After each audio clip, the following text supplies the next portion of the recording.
Hello, in this short tutorial I'm going to show you how to install and use the NUACOM desktop app. You will need to have a NUACOM admin account in order to be able to manage other users. So first step is to log in into the portal using your existing account.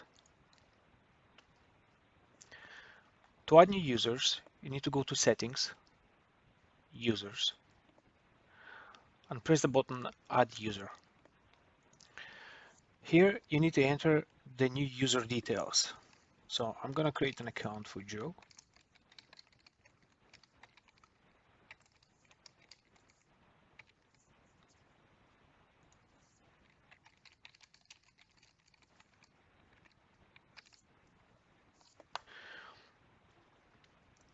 Here, one important step is to decide whether the new user needs to be admin or not. If the user is admin, it can see the entire call history for the organization and also can do changes on the account and add new users. If the user is not admin, they will see only the call history where they answered or made the call. If you wish to add to the user additional access to other people's call history, you can manage this here. Or you can do at the number level. The second important step is to link the user with an existing extension number. If an extension is already used by an IP handset in the office, you can still use the same extension with the desktop app. So in my case, it's extension Live and Joe. And I'm going to save these settings.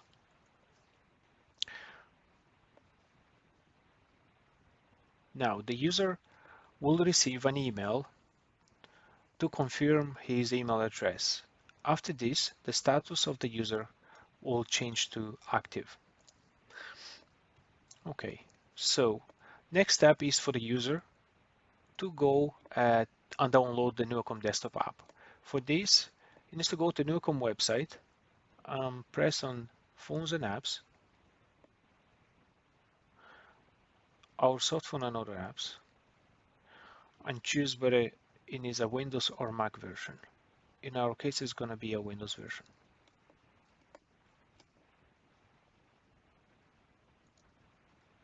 Once the app is downloaded, you can click to install it.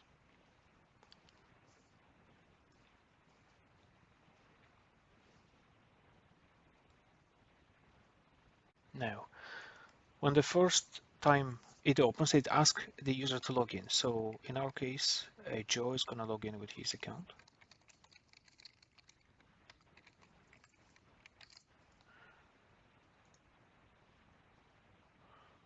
Okay, on successful login, you should be able to see a screen like this.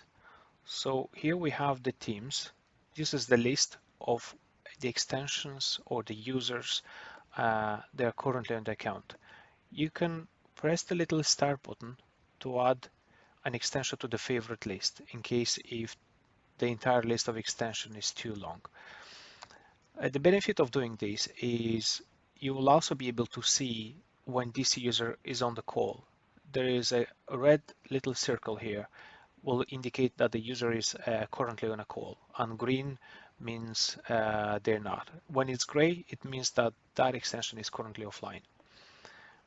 Next up is the call history. So if the account is not admin, he will see only my calls. Like in case of our fixtures, Joe user, you can see only my calls. The admin will also have another button here to switch to see all call history. Then we have contacts, and in contacts we have shared and private contacts. One important step to do before using the app is to check your devices, which is under the Settings tab, Devices. You need to make sure that you're using the right microphone. As you talk, you will see the line moving. Next one is the speaker. You can click the little play button here. Just make sure you can hear the audio through the right device. Once this is all set, you should be good to go. To make a call, you just click the middle green button to open up a dial pad. Here you can use a mouse to enter a number or a keyboard.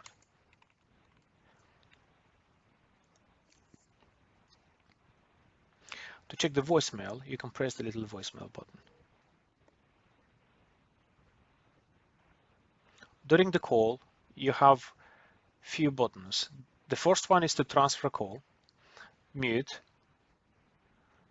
hold, add a call tag, add a call note, or open the dial pad to add digits during the call.